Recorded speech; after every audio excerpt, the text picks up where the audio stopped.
Today's your last day here at 13 on your side. He's our summer intern, doesn't act like an intern whatsoever. He's so excellent, but he is leaving us to go back to school and move on with your education and your career. First though, let's talk about that story. No. How adorable. I know, right? I mean, the family, not only Oliver, the boy, but the whole family was so sweet. And what a sweet goal, right? And not only to have that goal, but to actually make something of it is really something. Yeah, I can't say that at 29, I'd be like, let me give my money to charity for my birthday. Yeah, I mean, that is a really selfless kid. And at 6 years old, too. Yeah, to be so concerned about something so important. Oh, so precious. Right. I love the little Lego tiger that he had, too. That was so cute. So cute. He built that, by the way. Really? Yeah, he built Wow, that. 6 years old. Is he kindergarten? Do you know? First grade? So he's homeschooled. They're homeschooled, so that's part of it. I mean, they do a lot of education about animals in their backyard and stuff, so that partially spurred his interest in all of this. Hopefully he's not seeing tigers in his backyard, but you never know.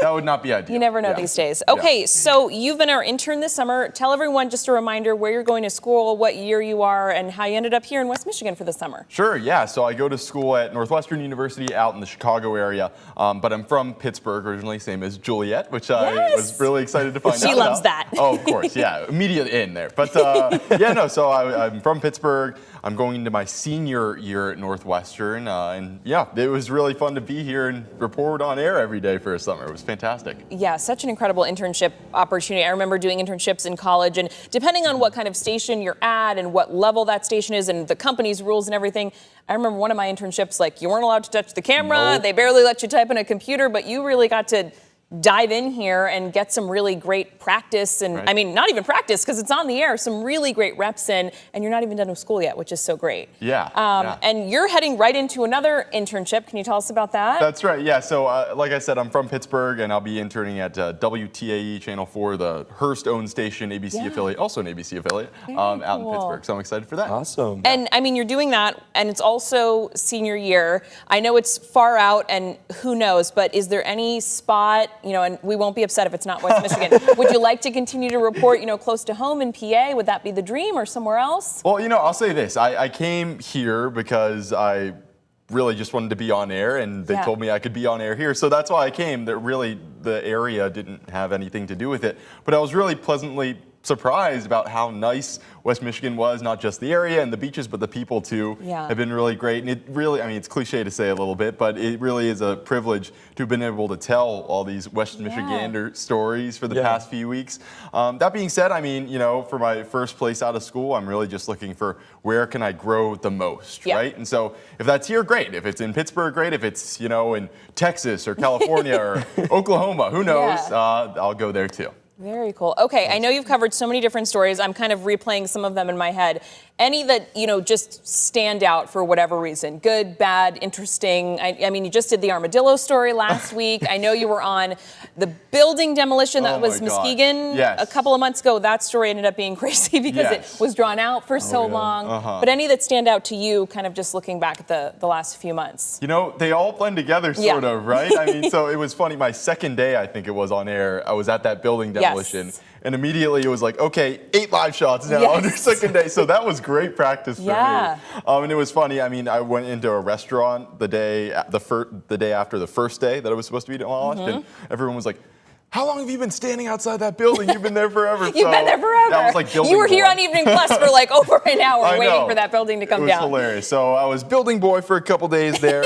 And then, I mean, there's some other stories. Obviously, there was that former Hudsonville High School football player who miraculously survived being shot several times. And I felt extremely privileged for that story because I'm the only reporter that family has talked to in this area. So I was really thankful that they gave me that opportunity and that I could, try to do them as right as possible there. So that was definitely one. And there have been a lot of really fun ones. Today was a good one to go out on. Yeah, a good one. Happy story. Okay, and you've obviously been living here in the area for the summer. I know you've gotten to try some of our food spots and different activities. He was just at Mr. Burger the other day. Obviously, we shared the news about their founder passing away, so you wanted to try that iconic spot. Any other spots that you've tried that you've really loved or things you've done in the community that you were like, wow, that was awesome? Yeah, I'm really glad you asked, actually. So I've been living out in like the Kentwood area.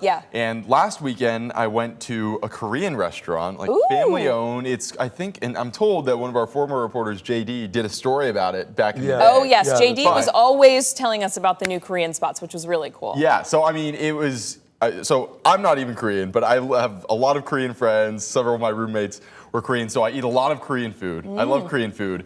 And I went to this place last weekend because I saw it had 4.9 stars on DoorDash Yeah, or whatever there it you was. go. And it was some of the best Korean food I've ever had in my life. And I did not expect that at all. I Yeah. mean, Okay, it was wait, what's it fantastic. called? Do you remember? Oh, yeah, Seoul, I believe it's Seoul Market Cafe, I think. Okay. Something like that. It's Okay. in the Kentwood general area, so Yeah. maybe officially somewhere else. But it was really fantastic. I've been Okay, telling cool. everyone in the newsroom about it. I'm like, Yeah, if we've you got a lot of enjoy foodies in the it, newsroom, yes. so that's good. Well, you have been such a fantastic addition to our team. We so wish we could keep you here, continuing to be on the air, but we know that this internship coming up is really exciting, and then finishing out school, and we just can't wait to see where you go after that. You never know where you'll end up in that first job, so we so appreciate your reporting. You did an excellent job. We saw you grow so much, which was so exciting. And like I said, sad to see you go, but on to bigger and better things. So thanks so much for your time here. Thanks for having me. I think that's going to just about do us.